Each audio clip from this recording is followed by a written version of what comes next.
pagkamapahitas-on nagagikan sa kasing-kasing nga puno sa reklamo.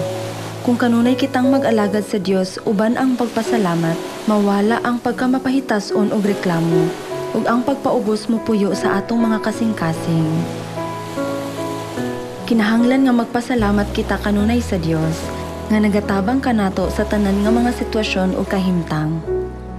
Kung kanunay kitang magpasalamat sa Dios, mawala ang tanang reklamo o pagkamapahitas-on sa atong kasing-kasing, ug mataw kita pag-usab uban ang mapaubsanong hunahuna nga takos sa pagsulod sa gingharian sa langit.